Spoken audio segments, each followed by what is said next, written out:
Hari Kartini itu sebenarnya itu adalah evaluasi kita. Kenapa perempuan itu kemudian diistilahkan sebagai seseorang yang kemudian harus di belakangnya laki-laki nih? Kenapa? Kenapa kita tuh nggak bisa jalan beriringan? Kalau dia mau maju, ya dia harus maju.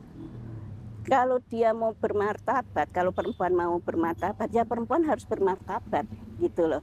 Jadi jangan sampai melakukan hal-hal yang tidak bermartabat, gitu ya.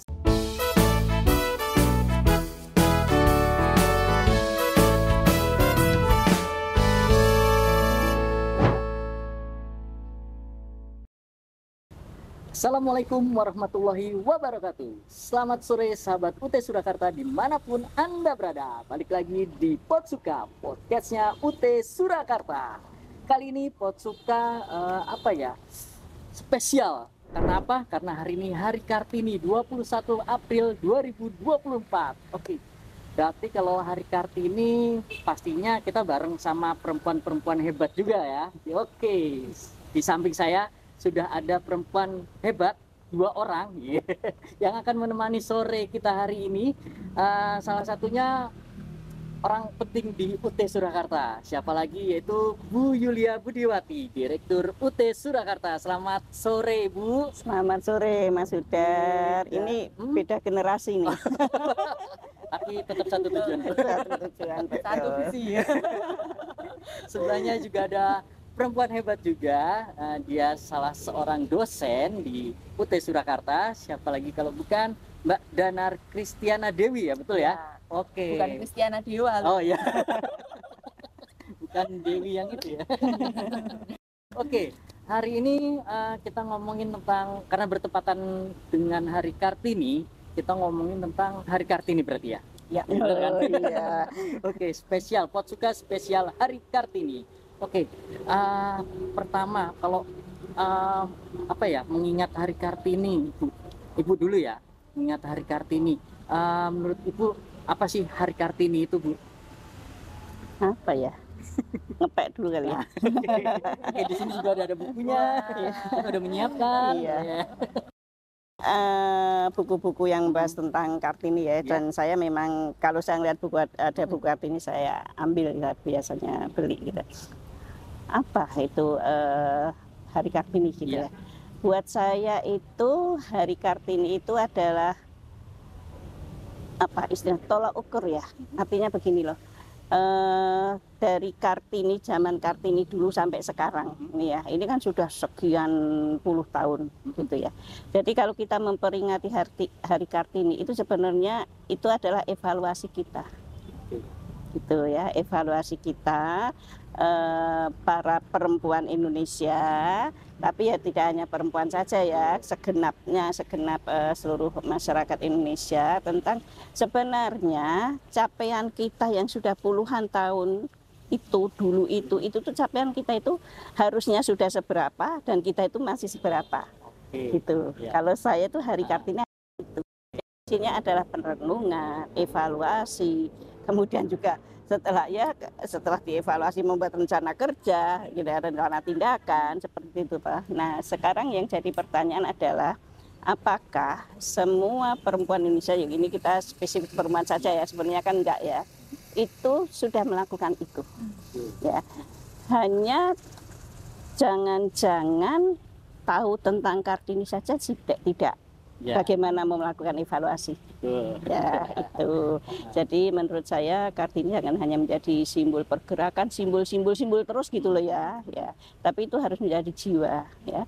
Jadi menurut saya nih Hari Kartini ini harus ada film tentang Kartini, harus ada tentang Kartininya ya, tentang siapa dia dan sebagainya. Karena Kartini nggak hanya sebatas kecil yang diketahui orang-orang itu.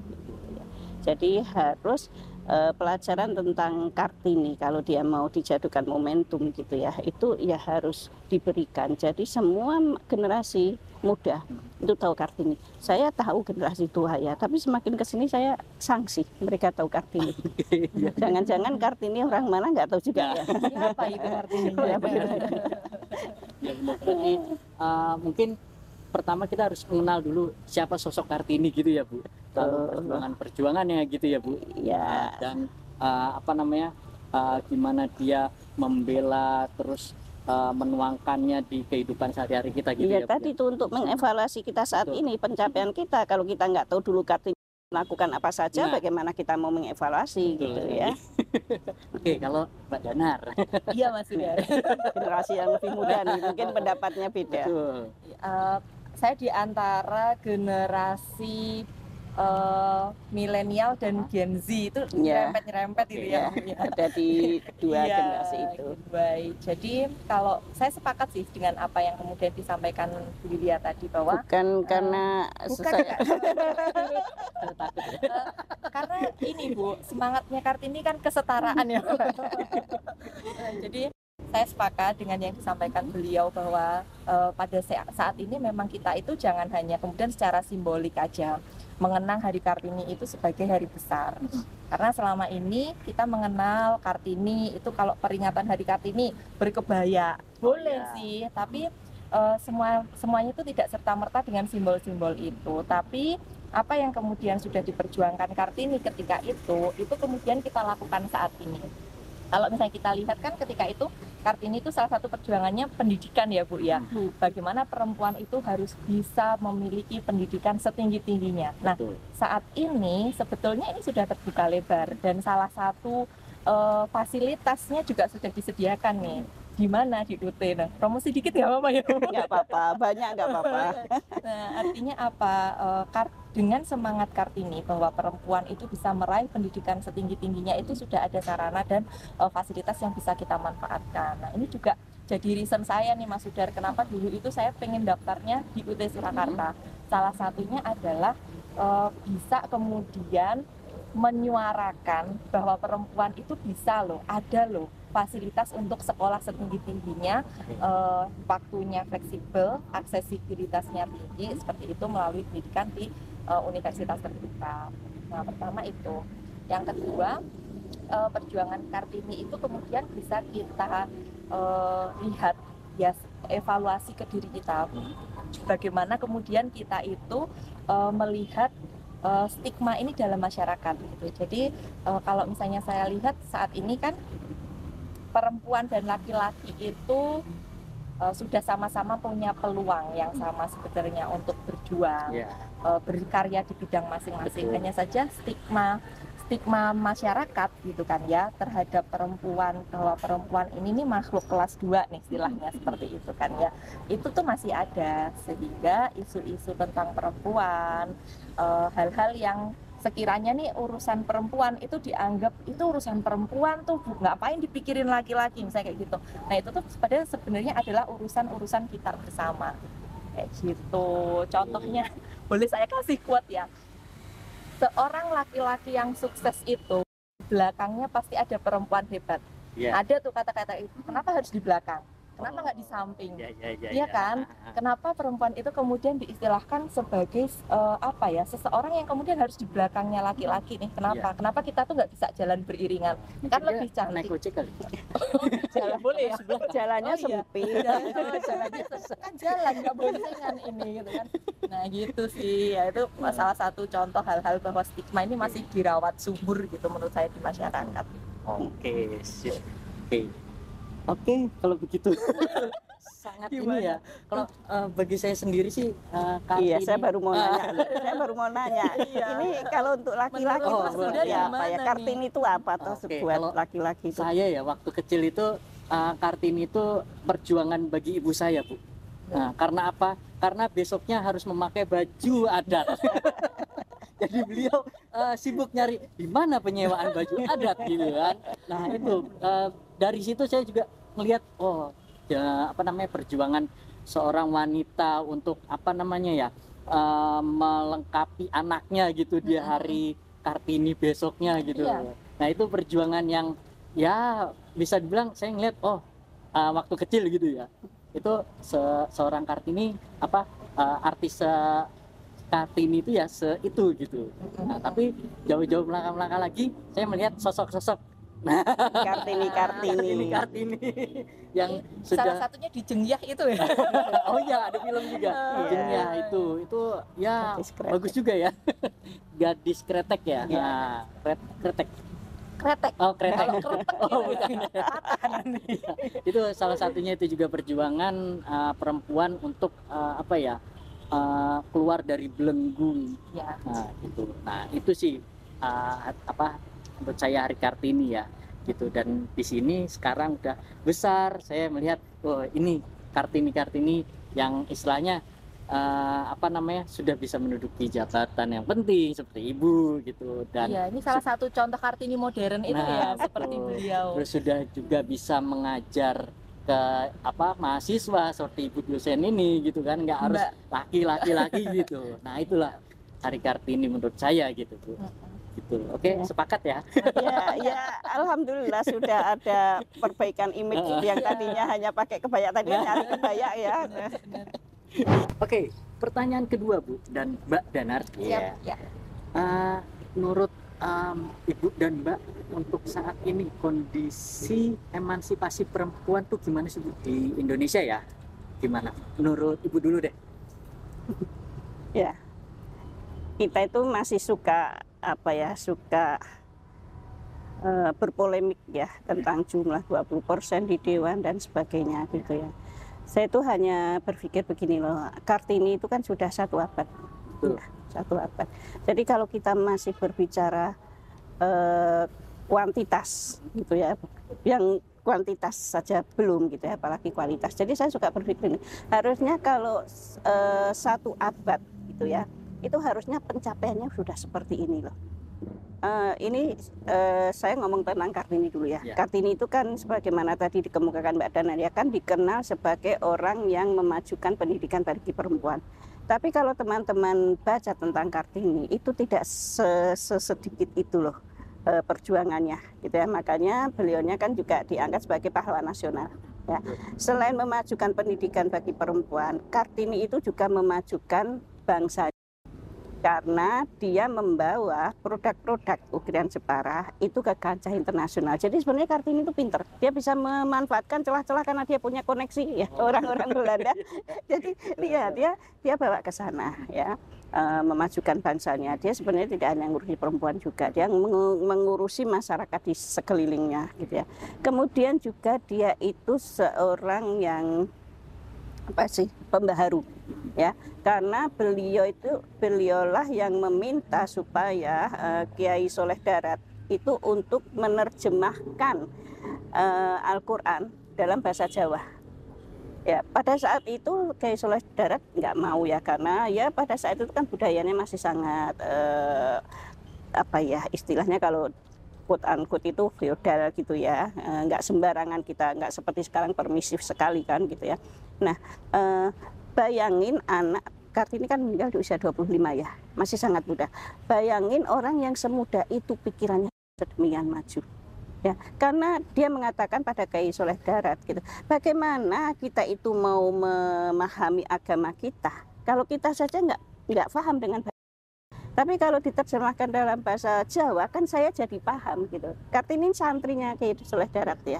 Nah, jadi seperti itu loh. Kartini saja sudah seperti itu. Saya sering berkata kalau tadi Mas Sudar ngomong ini Kartini hebat karena jadi pimpinan dan sebagainya. Kadang-kadang saya itu juga merasa barangkali harusnya sudah lebih dari ini gitu ya. Nah, itu. Jadi artinya emansipasinya sekarang bagaimana? Saya melihat sangat belum seperti yang seharusnya, bukan diharapkan, sangat seperti seharusnya.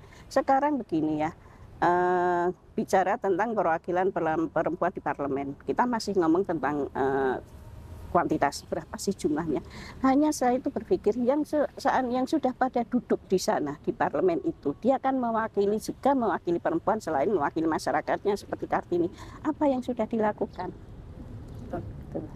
Apa yang kalau hanya menjadi perwakilan di parlemen dan jumlahnya sudah 20%, sudah sekian persen, forward buat apa gitu ya.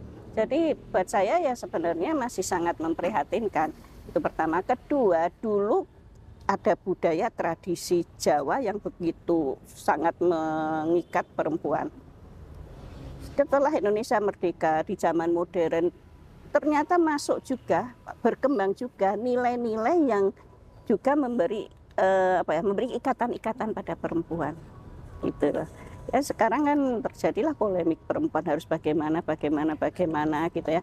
Padahal sebenarnya kalau kita telaah lebih jauh, sebenarnya di mata Allah itu kan sudah dikatakan bahwa yang paling bertakwa lah gitu loh. Laki-laki perempuan yang paling bertakwa lah. Ya. Tapi mereka memang mempunyai deskripsi kerja masing-masing gitu ya. Tapi bahwa seperti sepatu itu loh Mas.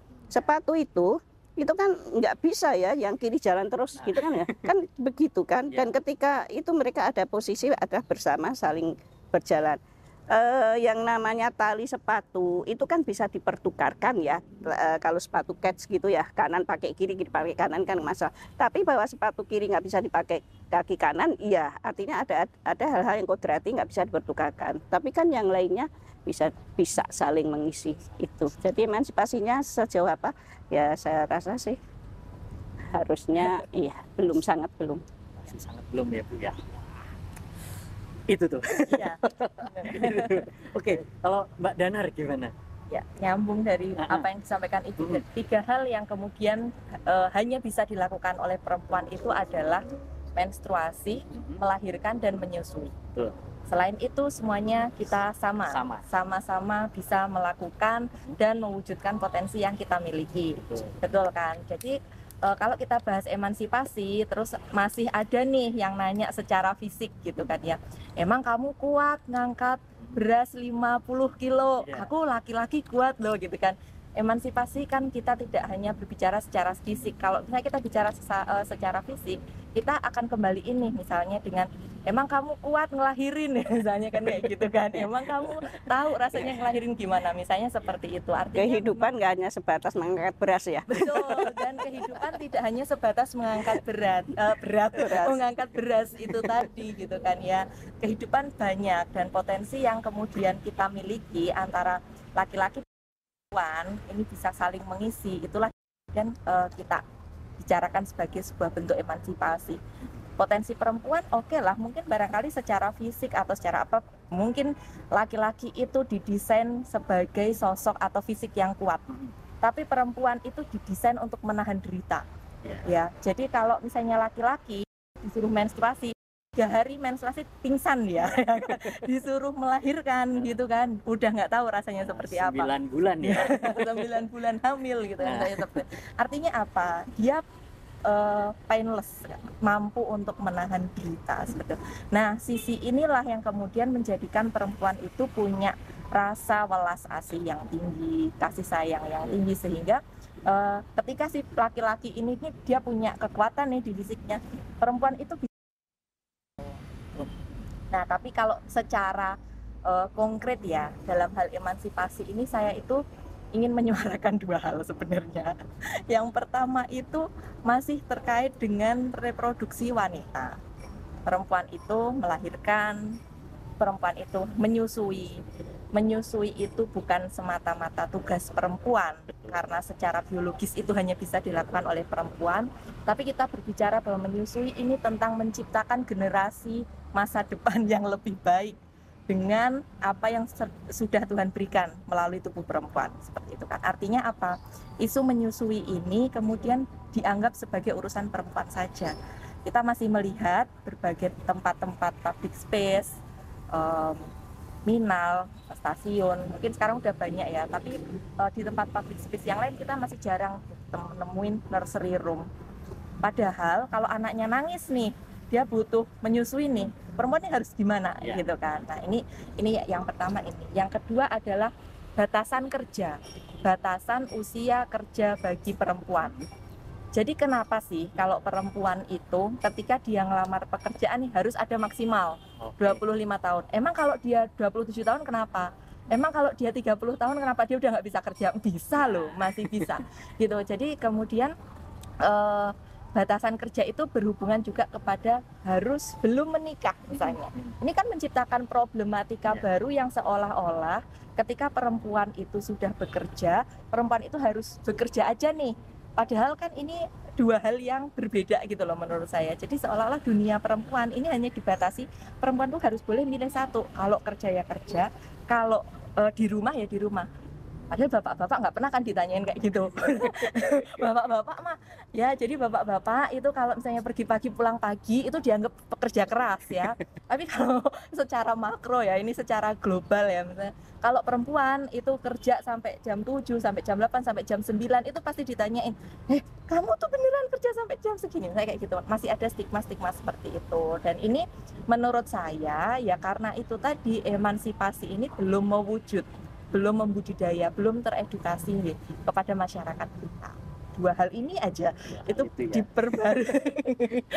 Makanya penting tadi kenapa ada keterwakilan perempuan di dewan ini juga penting untuk menyuarakan isu-isu tentang perempuan juga gitu. Dan perempuan sendiri juga harus dukung perempuan gitu ya. Bagaimana kemudian perempuan itu juga dukung perempuan apapun keputusan yang dilakukan. Nah, saya kalau udah ngomong tentang perempuan ini berapi-api ini Emulsi. Curhat ya. Itu juga apa kalau misalkan tadi yang di dewan itu kalau cuman datang 20% terus datang gitu doang tanpa menyuarakan hak-hak atau apa. Sebenarnya kan gitu ya. gini ya Mas ya, anggota-anggota dewan itu seharusnya sudah punya pribadinya sendiri, itu punya program-program kerja, bukan program kerjanya yang ada di dewan gitu ya. Seandainya perempuan menjadi anggota dewan, dia kesehariannya itu dia harus memperlihatkan gitu ya, ini loh kiprah saya gitu ya. Jadi itu kan hanya di dewan saja kiprah saya yang memang itu membawa kontribusi positif untuk perempuan, karena belum semua perempuan di Indonesia gitu ya itu memperoleh atau bisa menikmati fasilitas-fasilitas yang sebenarnya tersedia gitu ya. Jadi bukan hanya menurut saya itu semua anggota dewan atau semua yang namanya pimpinan dia harus punya satu kiprah yang menunjukkan bahwa dia melakukan ini loh di dalam masyarakatnya. Untuk kaumnya. Ya, kontribusi. Ya. Gitu ya Bu ya. Oke. Pertanyaan selanjutnya, sebentar, saya cari bilang. Wah, nah tadi berbicara tentang emansipasi wanita. Nah sekarang hal apa yang masih perlu diperjuangkan terkait kondisi perempuan di Indonesia? Hal-hal apa yang perlu diperjuangkan gitu? Ya, sebelum ke situ saya mau ngomong tentang emansipasi itu ya. Sudah satu abad kita masih saja berbicara emansipasi wanita, emansipasi wanita. Padahal sebenarnya itu dunia sudah terbuka. Bahkan saya lihat juga laki-laki pun juga sudah mulai tidak sedikit juga yang sudah paradigmanya juga sudah gitu ya. Jadi lagi bicara emansipasi, ayo toh tunjukkan dengan nyata gitu kan. Jadi sebenarnya itu kita tidak lagi akhirnya itu kalau kita masih ngomong emansipasi yang ada adalah pertikaian.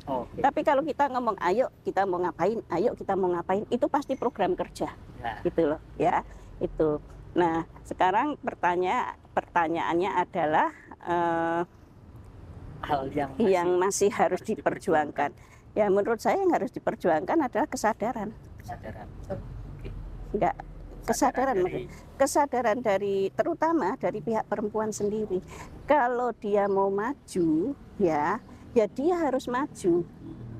Kalau dia mau bermartabat, kalau perempuan mau bermartabat, ya perempuan harus bermartabat gitu loh. Jadi jangan sampai melakukan hal-hal yang tidak bermartabat gitu ya. Saya kan masih sedih juga ya di zaman yang memang konsumerisme tinggi gitu ya. Tapi kan kita harus sadar bahwa hidup itu tidak harus mengejar semua yang iya gitu loh. Iya kan?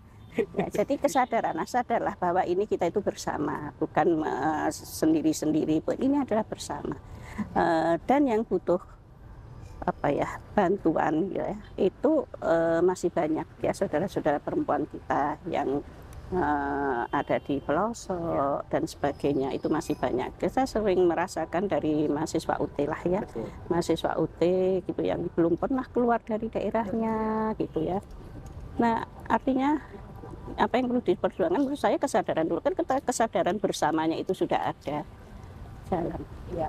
Jadi saya pernah ada waktu kita di posko rekrutmen ada seorang penjual empon-empon, itu empon-empon di Iya. sebuah pasar tradisional di Namanya Solo. Empon-empon Empon-empon itu kayak bumbu dapur. Oh, iya. Semacam itu. Nama penjualnya tuh? Nah, Enggak. lupa saya Yaudah. namanya. Nah, mahasiswa ini datang ke posko rekrutmen kita.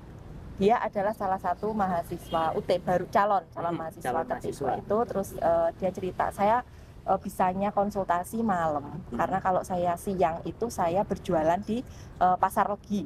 Dia menyampaikan seperti itu. Nah, saya melihat bahwa keberanian beliau untuk kemudian mendobrak batasan dan kemudian berani untuk melangkah mengambil keputusan apapun kondisi saya harus kuliah, saya harus sekolah. Yeah. Ini sebuah tekad dan keberanian yang kemudian nanti bisa nih menumbuhkan kesadaran untuk kemudian maju bangkit untuk cita-cita perempuan seperti itu. Jadi perempuan ini memang punya potensi masing-masing seperti itu. Kesadaran yang baik, nah ini pokoknya nasihatnya dari Ibu nih. Kesadaran yang baik itu akan menghasilkan hasil yang baik, itu betul gitu. Termasuk cara berpikir kita tentang perempuan itu seperti apa, konstruksi sosial tentang perempuan itu seperti apa. Itu akan menghasilkan konstruksi lain kayak gitu kan. Ketika kita berpikir bahwa perempuan ini konco wingking seperti itu, ketika perempuan ini terbatas geraknya dan sebagainya, ini akan menciptakan dampak ataupun konstruksi-konstruksi yang lain. Salah satunya tadi yang saya sampaikan batasan usia kerja. Itu kan katanya gini, kalau misalnya perempuan itu di atas 30 tahun itu udah nggak menarik.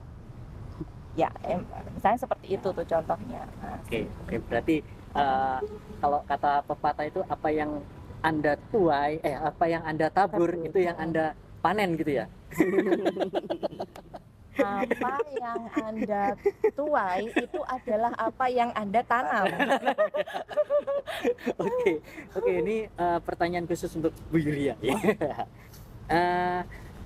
Tantangan terbesar perempuan ketika menduduki jabatan tertinggi dalam sebuah instansi.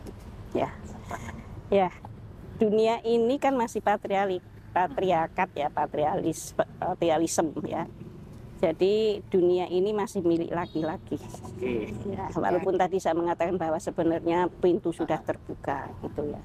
Nah, jadi pimpinan perempuan itu tantangannya, hantamannya itu jauh lebih berat daripada laki-laki. Ya, tadi Mbak Danar sudah kemukakan, laki-laki itu mau jadi Bang Toyib ya tetap nggak apa-apa gitu ya. Pulang lebaran, sebentar lagi lebaran ya. Tapi kalau perempuan di atas jam 9 gitu ya, itu kan sudah dipertanyakan gitu. Ya, jadi hantamannya itu dari masyarakat, dari laki-laki dan juga dari perempuan itu sendiri. Karena perempuan sendiri pun juga memiliki batasan-batasan yang ya berdasarkan keyakinannya, kepercayaan, nilai-nilai dan sebagainya gitu ya, yang mereka itu membuat batasan-batasan dan itu dikenakan kepada perempuan yang lain gitu ya. Sekarang kalau tadi kata Mbak Danar, ketika ada laki-laki yang hebat di belakangnya ada perempuan yang hebat gitu ya, laki-laki sukses ada perempuan yang hebat gitu ya, biasanya seperti itu ya. Tapi belum tentu ada perempuan yang sukses, ada laki-laki yang bisa mendukung. Ya. Kadang-kadang malah perempuan itu sukses ketika tidak dapat dukungan laki-laki gitu ya. Ini iya. Karena daya fight-nya menjadi sangat kuat gitu. Iya. Ya. Padahal menurut saya antara laki-laki dan perempuan itu harus memang benar-benar pasangan gitu ya, pasangan kan. Jadi bangsa ini tidak akan maju kalau hanya dididik oleh laki-laki atau oleh perempuan, ya harus dua-duanya. Jadi memang berat menjadi pimpinan perempuan. Tapi saya selalu mengatakan juga pada teman-teman semuanya, ketika itu menjadi amanah jangan pernah takut. Kan kita melakukan satu ibadah kok gitu ya. Nah, pertanyaan selanjutnya untuk Mbak Danar, karena berprofesi sebagai dosen gitu ya. Nah, tantangan terbesar perempuan ketika memutuskan untuk berkarir, tantangannya apa? Kalau saya alhamdulillah di lingkungan kantor itu Alhamdulillah ya, relasi setara itu terbangun gitu. Jadi terbangun dengan baik seperti itu. Cuman kalau misalnya kita bicara dalam lingkup yang makro, saya pikir tantangan terbesar adalah menjadi profesional sebagai seorang dosen, seorang staf, dan sekaligus seorang perempuan. Ya, jadi seorang perempuan itu punya fase-fase yang mana ketika dia itu sedang dalam siklus bulanan misalnya, tapi dia harus stay profesional nih, misalnya seperti itu juga tantangan. Kemudian mengkomunikasikan, bagaimana kemudian mengkomunikasikan kepada pasangan supaya punya visi dan misi yang sama nih, bahwa kemudian perempuan ini bekerja kan motifnya banyak loh, orang bekerja itu ada yang motifnya ekonomi, ada yang motifnya itu adalah aktualisasi diri. Jadi nah ini bagaimana kemudian mengkomunikasikan itu gitu. Seru banget nih ngobrol-ngobrolnya. Oke, sahabat UT Surakarta, mungkin sampai di sini dulu Potsuka spesial Hari Kartini bersama orang-orang hebat, perempuan-perempuan hebat di UT Surakarta. Mungkin lain waktu kita akan bahas lagi lebih mendetail lagi di Potsuka yang lainnya. Oke, sahabat UT Surakarta, sampai di sini Potsuka podcastnya UT Surakarta. Bye.